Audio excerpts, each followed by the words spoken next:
Mr. Magwaza, I'd like to refer you to that transcript you have before you, starting at page 7. Which date? 20? 22 January. 22.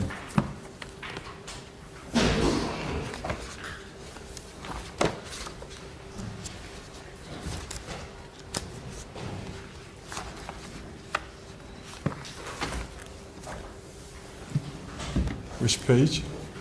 Page 7.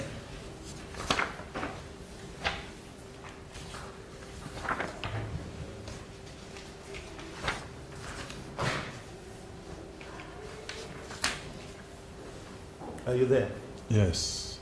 That page sets out the admissions made on behalf of the minister at the inquiry. And I want to start closer to the bottom, where it starts with the evidence will be.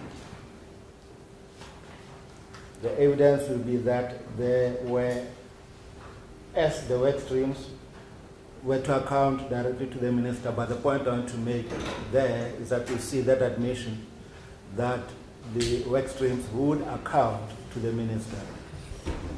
Do you see that portion?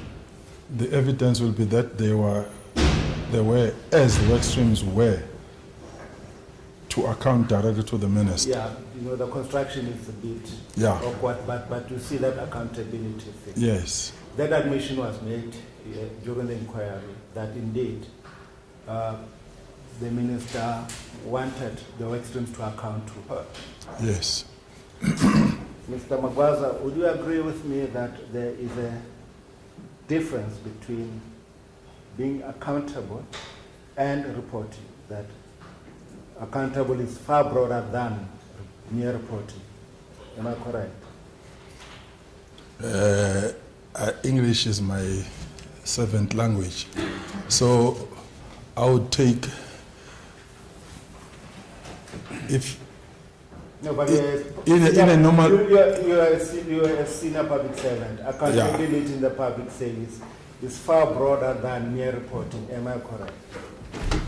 Would say that, but in a normal speak, accounting to somebody, in a normal speak, you report to somebody. That's how I understand it. Yeah, that is not normal English. My normal? But that is not normal English. What I'm saying is that accountability is broader than reporting. Accountability could involve reporting. Just refrain because you will not understand. This is what the answer. This is the answer that the witness gives. Now, I was going to say that I was reporting to the minister. Zod was reporting to me. Yes, we are not there. Oh, okay. I'm just telling you the issue of accountability. What the minister said was that the work streams would account to yeah, her. No, I agree with that. That's what was in the letter. Yes, what was happening at the time, when there was a risk that grants may not be paid. Remember, that was the situation at that time. Yeah. Good. I agree. But in any event, the charge sheet does not refer to account. It's about reporting. And we have already established that the work streams did not report directly to the minister. Let's move on. Same paragraph. Would you please read for the record where it starts with they in fact? They in fact submitted various reports to SASSA Executive Committee with Ms. Mvulane giving the minister regular update about the working progress. I do not agree with that. No, but that is what was said in the inquiry. It's not about yeah, opinion. okay, all right, yeah. But you do agree that Ms. Zoda Mvulane was member of EXCO? Yes. Of SASSA? Of SASSA, yes. The next line there, you see that there is an admission that the minister actually called a meeting in which the work streams provided a progress report. The next sentence.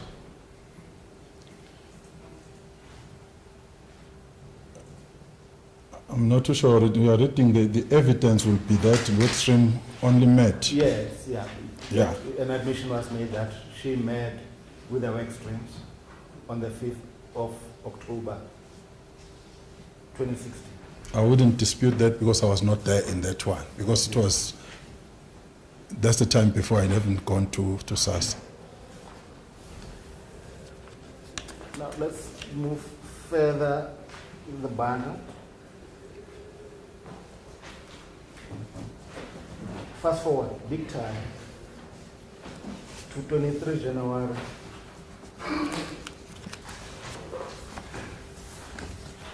Page 132.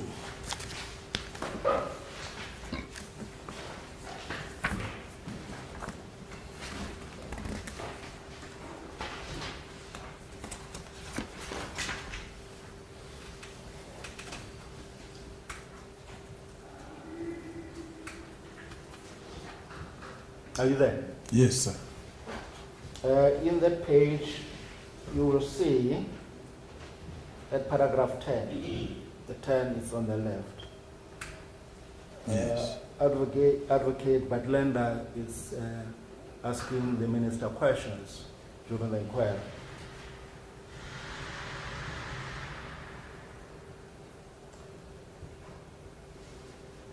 You'll see there that it is put to the minister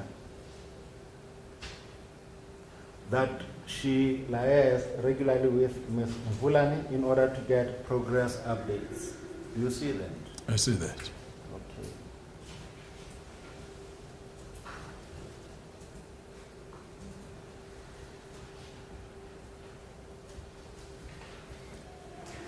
The reason I'm referring you to these portions of the transcript is that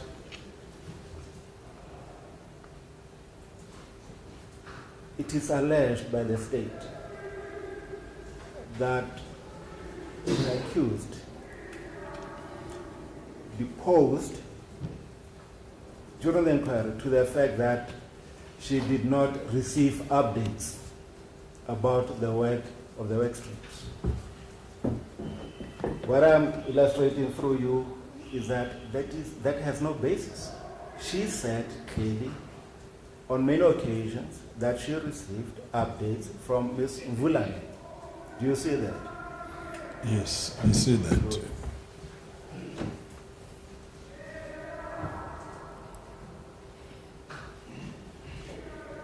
Let's go to 24 January.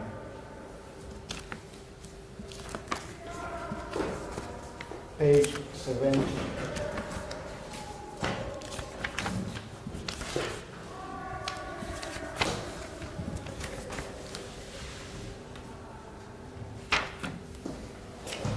Where the minister is being cross-examined by Advocate Solomon. So what's the first number? Page 70, 24 January.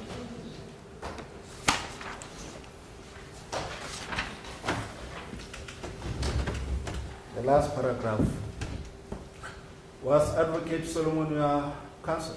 Yeah, he was my counsel.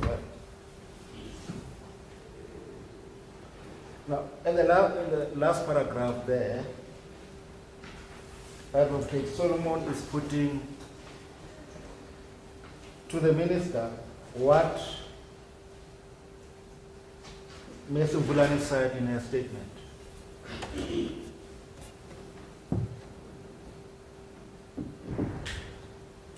The last sentence, she quotes Ms. Mvulani, and he says, he quotes Ms. Mvulani.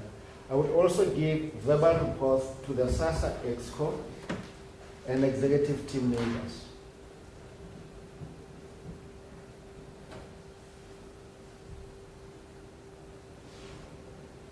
Then it continues at the end there. Ms. Patterson, the previous CEO, would have meetings with Minister Dlamini and invite me to those meetings. Is that correct? The minister says yes. She goes on further to say, at the meetings with the minister would request a verbal progress report on the work streams, which I will provide. Is that correct? And the minister confirms.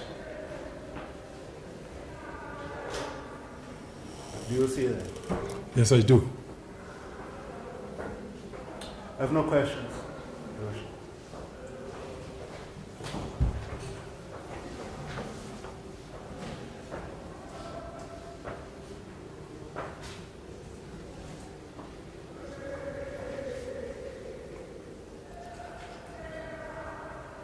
Any immediate examination? The last take issue with the word reporting vis-a-vis account to all account. And you said that, well, English is not really your first language. Correct? Correct. So as to clarify this, I'm going to refer you to a dictionary that is online, so you can comment on what it says regarding the word report or reporting.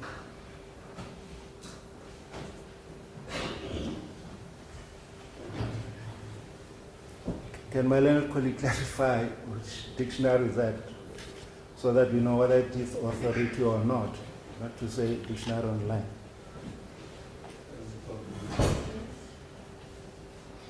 Oxford languages.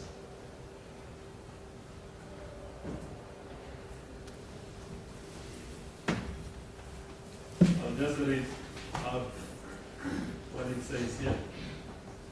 Reporting, it says give a spoken or written account of something that one has observed, heard, done, or investigated.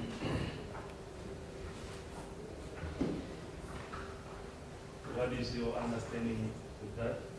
Can you repeat that interpretation? According to Oxford Languages Dictionary, it says reporting means give a spoken or written account of something that one has observed.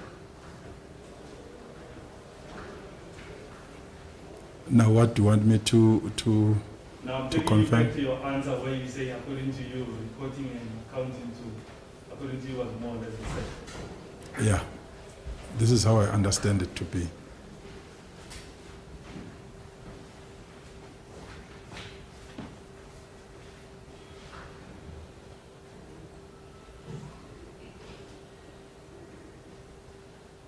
Now, I'm going to take again to Oxford Dictionary, where it now shows account, what the word account means or is about. I'll read it to you, then you can comment on this one. It says to show what happened, someone or something.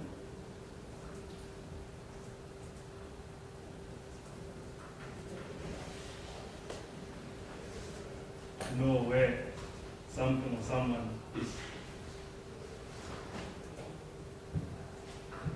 Now, again, taking into account what you said earlier on, that the issue of accounts to or reporting to, according to you, said it was one and the same thing. Can you just comment on that? I still believe that it is one and the same thing.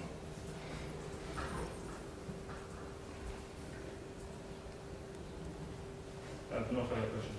Thank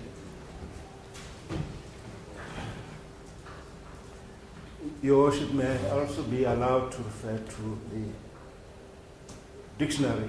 I have a hard copy. May I be allowed to also to refer to the real Oxford Dictionary? Okay. I will allow you to say. I've made a copy of the Oxford English Dictionary. So we should just on the issue of the real dictionary. I don't understand what that is. The real dictionary. I think maybe depends on the version. Yeah. To also place the version, which version is one referring to. It's a clock.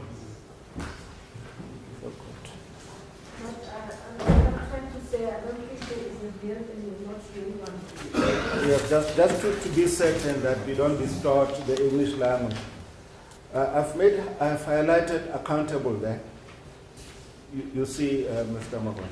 Yes, I see. And then there is number 1. Can you read what it says there? Liable to be called to account. Semicolon, responsible. 2. Yes, responsible to or responsible for. Responsible for, yes. It's not reported. Thank you, Your Worship.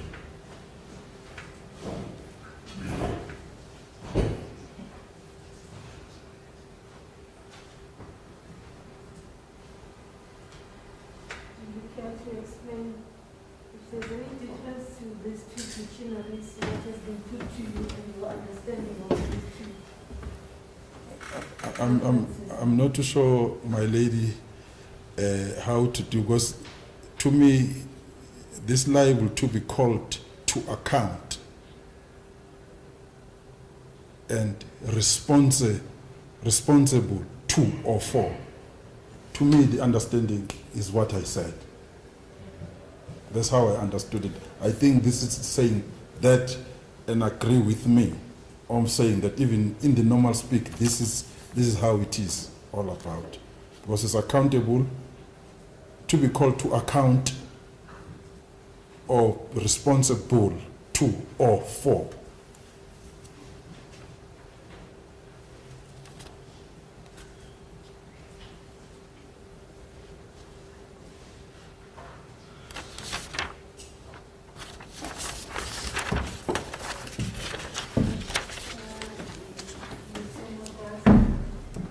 Thank you for your time, sir. That you have updated yourself.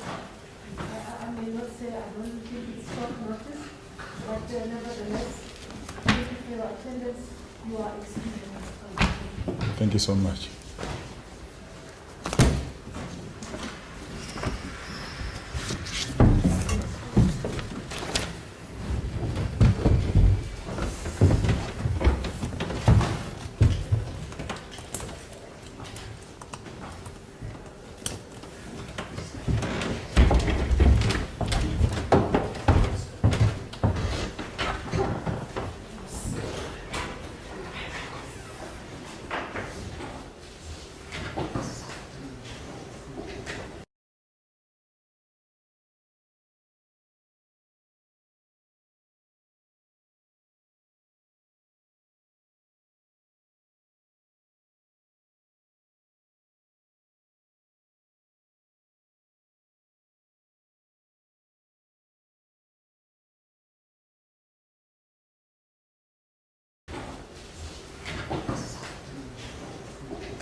permission to also reply today? Not today, Your Worship. State will actually like to write heads of argument in this. So in any event, perhaps the other option then, at this point, bearing in mind that I must inquire if the officials are amenable, myself I am fine. If the defense is ready to address the court, and then I think it's out of fairness, I'll still have to enlarge the state when it's ready to reply. Especially seeing that they want to prepare written heads, then it means it will come to a point that this matter, after I heard the application by the defense, that it has to be adjourned to a later date. That we shall appear upon as and when the submission is being made.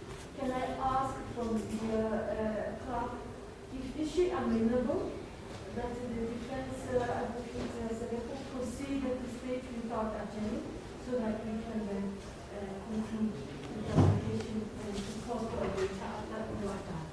Are you okay, ma'am, that we proceed? Yes, you can proceed. Thank you for indulging us. You can proceed, sir. Court pleases.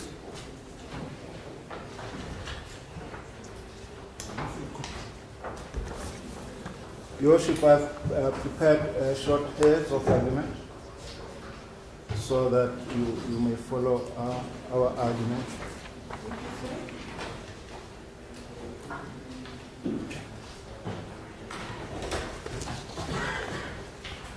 As you'll see in paragraph 1,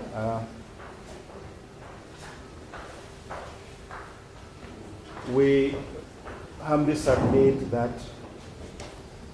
at this point in the trial, there is absolutely no evidence that the accused committed the offense or offenses set out in the charge sheet. You will note I prepared the heads before Mr. Magwaza testified. So in terms of available evidence, it is what we state there, the transcript of the Section 38 inquiry, a copy of the letter, that is B1, as well as the unsigned statement, which remains unsigned. We did not receive testimony to the contrary.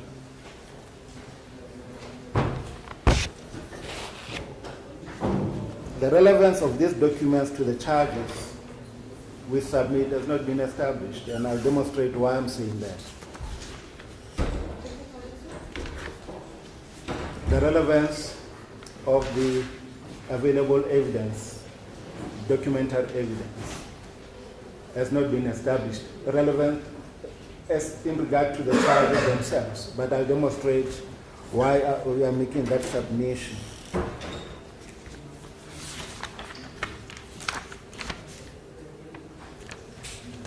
From paragraph 4 to paragraph 8, we set out the legal principles governing Section 170. And in paragraph 4, we simply restate what the section says.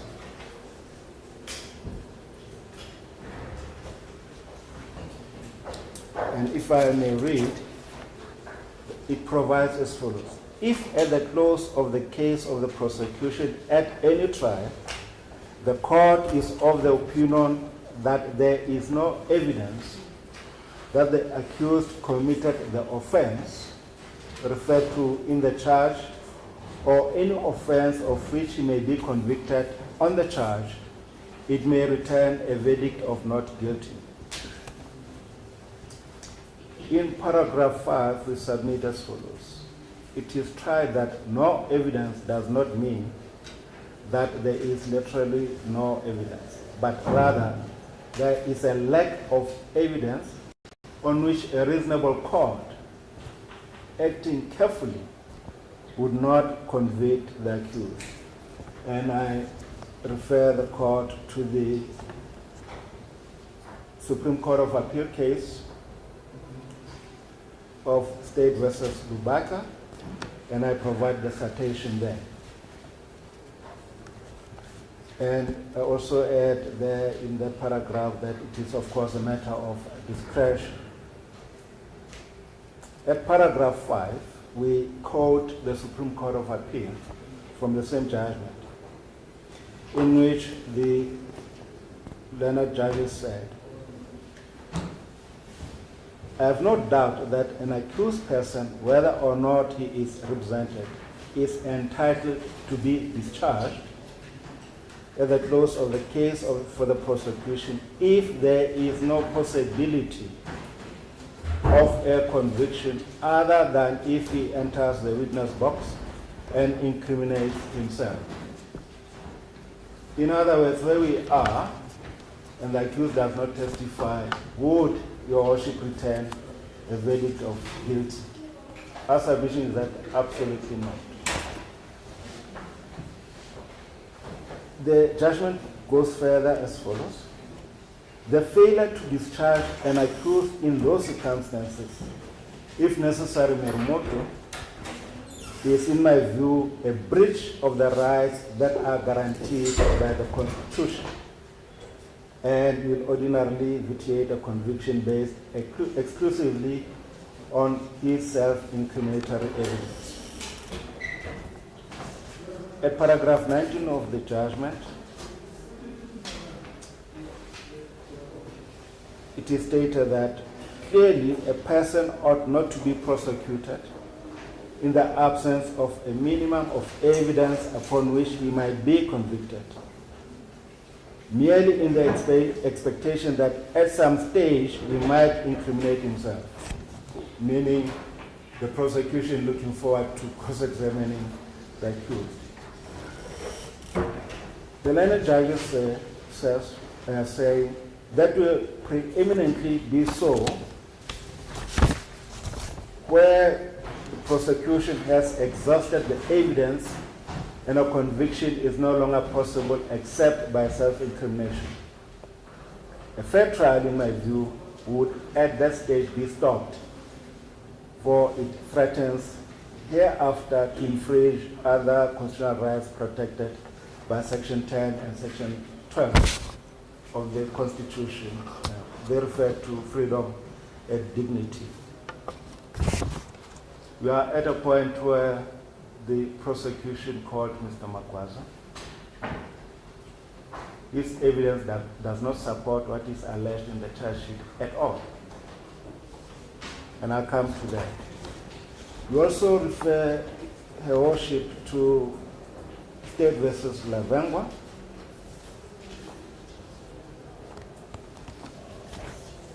paragraph 7,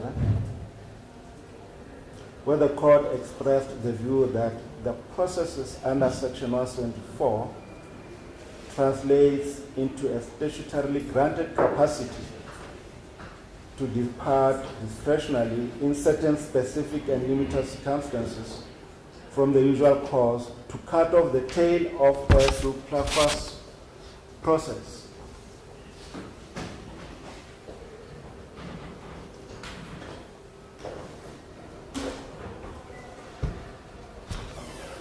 We have this trial where only one witness is presented.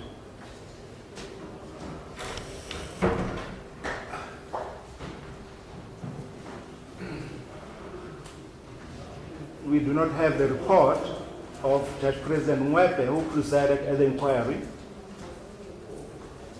It is in the docket, but it is not handed over to yourself, Your Worship, to see what the findings of the learned judge were. But what I can submit at this point is that Judge Mwepe did not make a finding that the accused made any false statement at the inquiry. No such finding was made. And that is why I'm not surprised the report is not presented to you. Why it is concealed, I do not know. In paragraph 8, we refer the court to the unreported case of State versus Bongani Bongo, also a high-profile case of a politician, which was decided in February this year, in which Judge President Shope summarized the legal position in respect of Section 174 applications as follows. A, if there is no possibility of conviction besides having the accused testify and giving incriminating evidence, such accused is entitled to be discharged at the close of the state case. And B, a Section 174 application should be granted. It does not say ought to be, it says should be granted, where the state's evidence implicating the accused is of such poor quality that it cannot be relied upon, and there is no credible evidence upon which a court, acting carefully, he also says, may convict the accused. To refuse a Section 174 application in such circumstances will be a misdirection. That is what Judge President Shope advises this court. Under paragraph 9, we state what the charges are, the main charge as well as the alternative. From paragraph 11 to 12, we set out the plea explanation of the accused. At paragraph 12, we state that the accused denies she intentionally lied or intentionally gave false evidence at the inquiry. Actus reus, that it is absent. Actus reus. The court would accept my submission that no witness or nothing before you remotely suggests that the accused lied at the inquiry. Nothing at all. At 12.2, it is stated there that the accused asserts that if she made any false statement at the inquiry, she did so unknowingly. Mens rea is absent. The state has not put evidence before you that demonstrates criminal intent on the part of the accused. Nothing.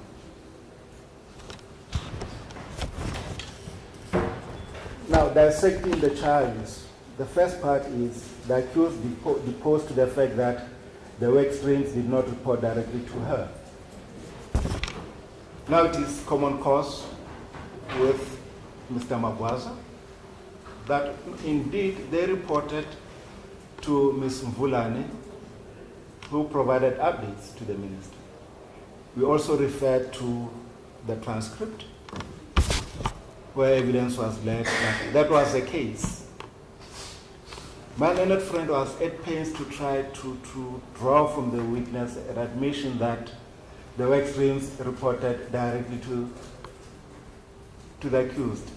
But Mr. Magwaza was steadfast and said they did not. And he actually reprimanded Ms. Mvulane to say the work streams should report to the whole EXCO. There is no shred of evidence suggesting that the work streams reported directly to the minister. So the minister at the time was correct to state in the inquiry that they did not report directly to her. Instead, she received progress updates from Ms. Mvulane and the other CEOs.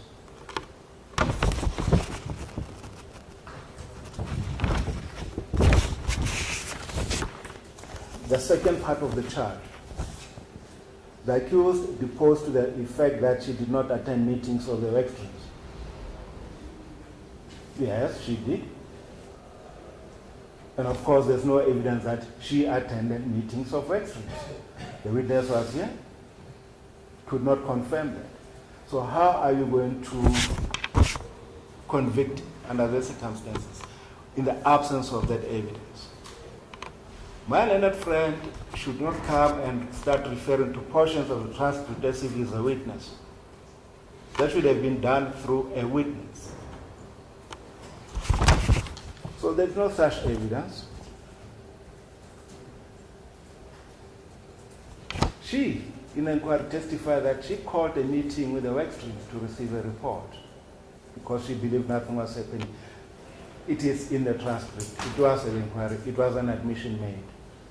She did not conceal that. She also stated that Workstream Liga also came to see her to tell her that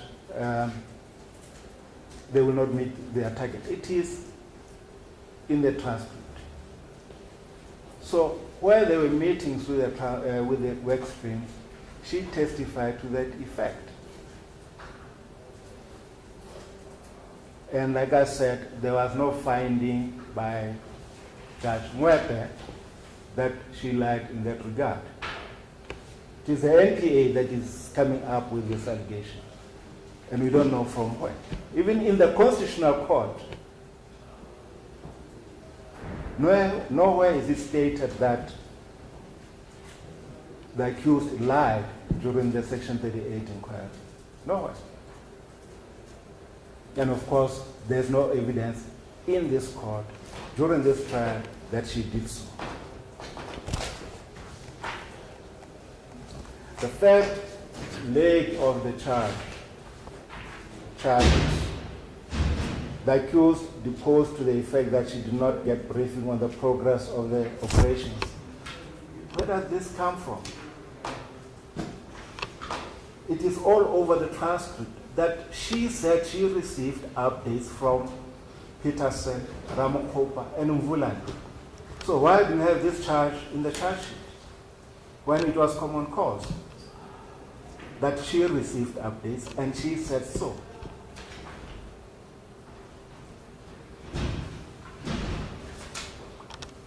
Therefore, under the circumstances, we submit with respect that on the available evidence, there is no possibility of conviction besides having the accused testify and giving incriminating evidence. And may I state from at this point to say, what the accused had to say in the inquiry is in the transcript. She's got nothing to add to what has been presented here. So the state should not expect that she will be testifying and incriminating herself. It is all there in the transcript of the inquiry. We also add in conclusion that the state's evidence is of such poor quality that it cannot be relied upon. In other words, there is no sufficient evidence upon which a court, acting carefully, may convict the accused.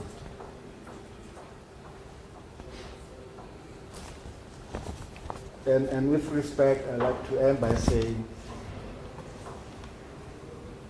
there is no way that this court may return a finding that the accused presented false evidence at the Section 38 inquiry when Judge Mwepe, who presided at the inquiry, did not make such a finding. Thank you, Your Worship.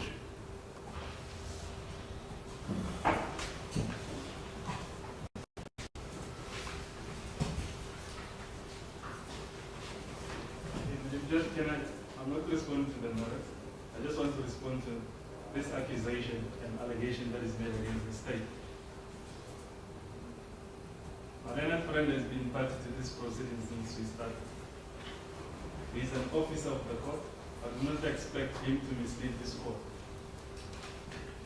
The exhibit file that we handed to Your Worship, that we handed to him as well.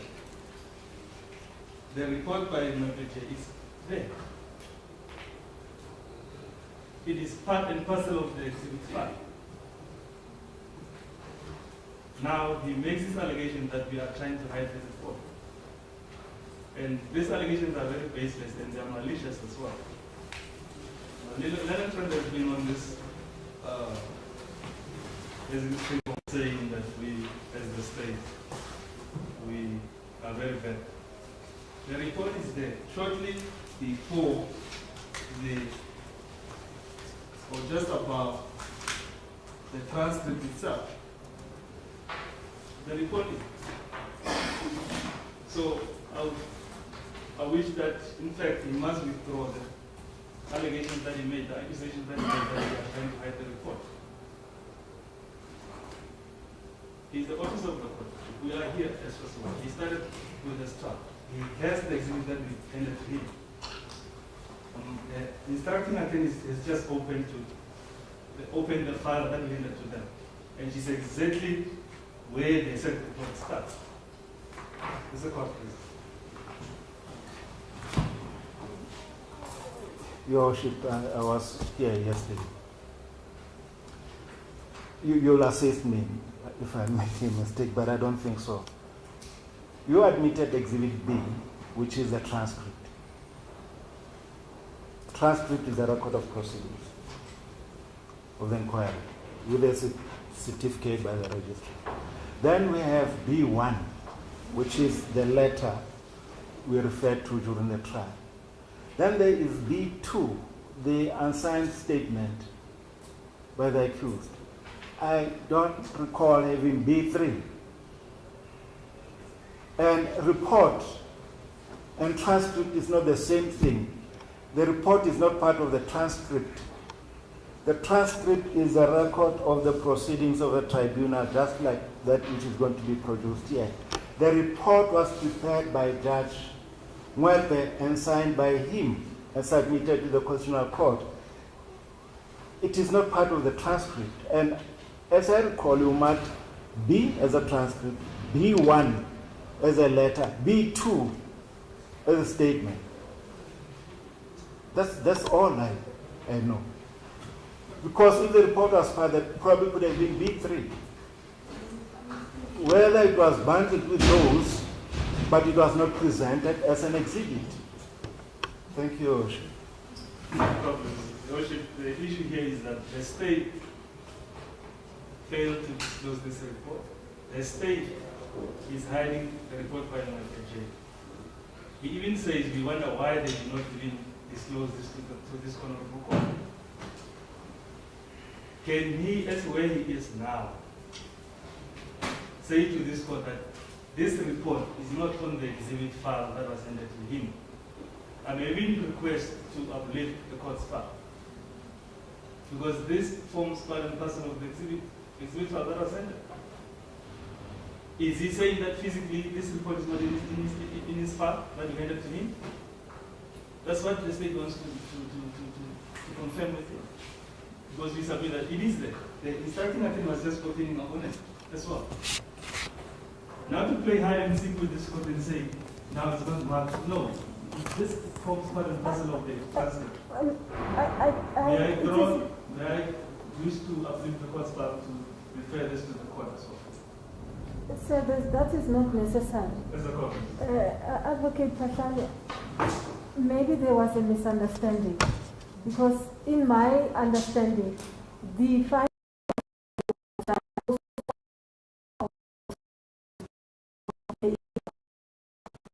but to say now that the state did not specifically indicate that it's also asking that to be handed in, perhaps then it can be argued right now. But in my understanding, I also accepted it to be forming part of the transcript.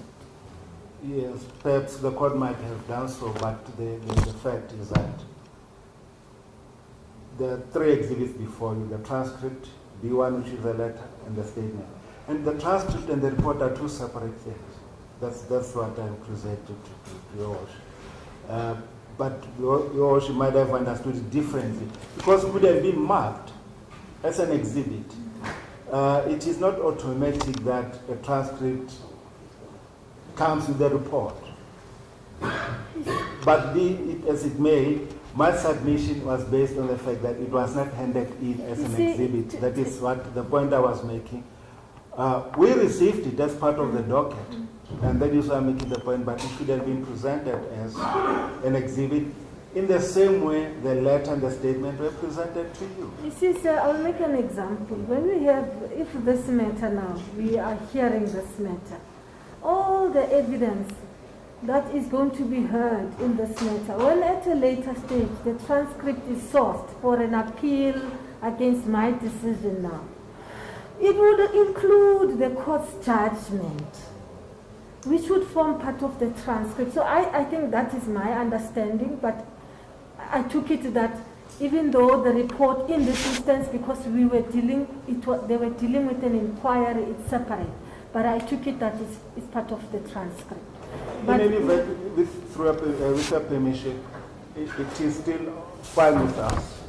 The point we are making is that you'll see in the report that the Judge Mwepe did not make a finding that you still stand by your arguments. the accused presented false evidence at the inquiry. That is not what the statement, the question. Whether the court goes through the report and whether the J made this finding or not made that finding, that's not a problem. The problem is in the accusation that we are hiding the report, the very report that is before court, in the exhibit file appended to this court, which forms part and parcel of the transcript as well. My learned friend says that we only handed this through as a copy of the docket. We did not. Yesterday when we handed a copy of the exhibit to this honorable court, we handed the exhibit file marked defense. It is before the instructing attorney there. It forms part and parcel of this exhibit, and that was as part of the exhibit. I let him now, my learned friend says that he's withdrawing his consent to the handing in of that report to the honorable court. Even if he was doing that, we still go back to the very argument that I raised when we started dealing with Section 35 of the Criminal Procedure Act, Section 38 of the Superior Court Act, Section 34 of the very Act as well. So physically, the report is before court. It forms part and parcel of the transcript. So all we want is that he must withdraw the allegation that we are hiding this report. Yeah, so I think perhaps, not to speak for the defense, but I think, can we not conclude on saying that there was a misunderstanding? I don't want this now to turn out into a debate. If he admits that there's a misunderstanding. Because he has understood, he had admitted that the report is there. He's not, Josh. We stand our ground here. He's not admitting that he made a mistake. He can stand up and say he made a mistake, that he accused the state of hiding the report. You want to respond, sir? That's correct.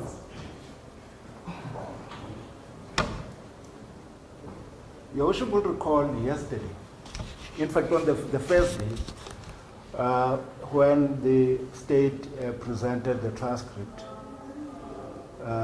wanted to end in the transcript in terms of Section 38, 5B. And I argued that that was the wrong section. It refers to the report, not the transcript. That only the report of the inquiry can be handed in terms of that section. That's the argument I made. Because we were discussing the transcript and not the report. I said the report could be handed in, but we're sending in the transcript. That was what was before us, and that was what I was arguing. What I'm saying today again is that what I know we have before you is a transcript, is a letter, is a statement. We submit to us, the report and the transcript are two separate things. For example, we would have objected to the handing in of the transcript. The state would have had to need evidence of whoever transcribed this, not Judge Mwepe. If we had issues with the report being handed in, it will be a different matter. It will be with reference to Section 38. That is why you say, where we are sitting or standing, the two are separate.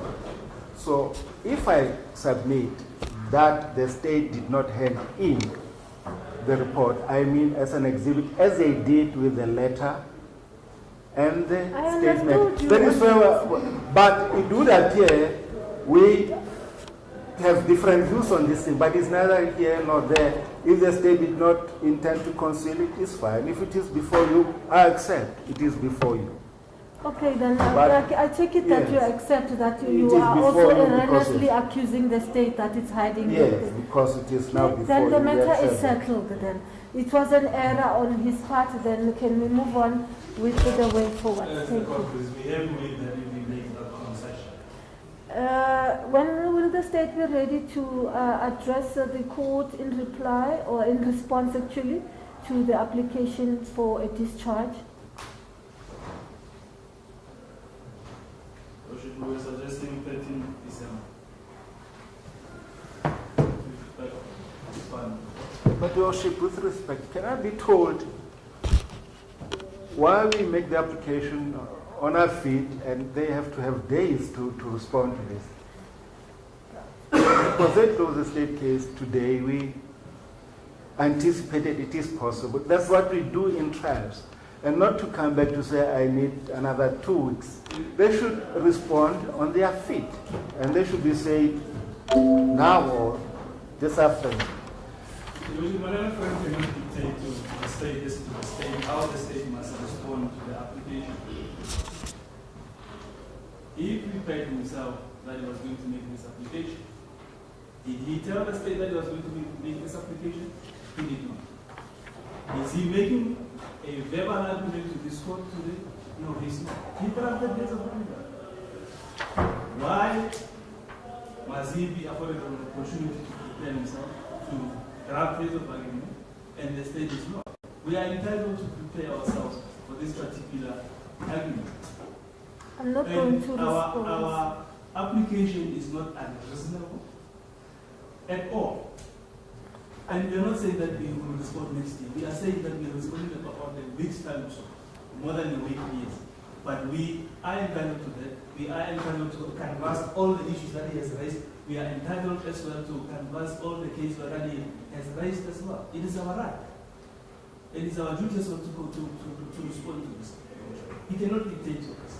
There's very thing that cannot be up. If we were to say doing something, saying that we're doing this, then he must reply now.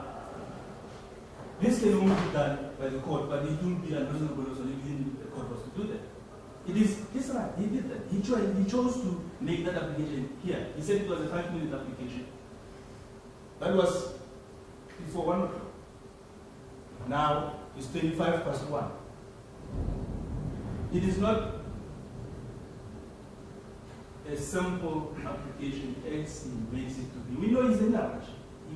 There's no need for him to rush. This matter will come to finality. He must just submit. That's a confidence. Okay, thank you. I've heard both of you and I accept your submission. There's no need for me to comment on. Safe to say that I think I will indulge the state at this point. I was although proposing that can we not put give the state up until the 10th at least, because my 10th seems to be more suitable. That's a confidence. May I just check? And it's suitable 10th is to suitable. us. It's fine. 10th. Okay, thank you.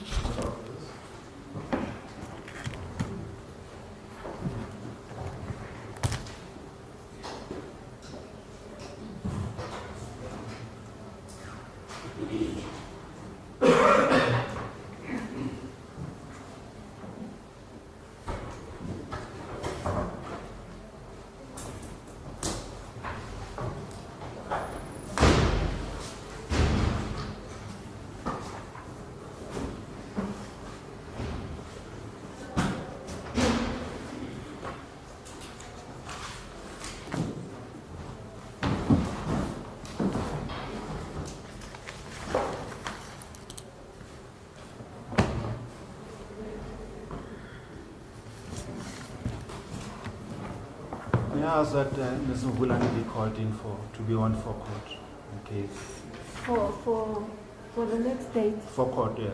Okay.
back at 8:30 on the day.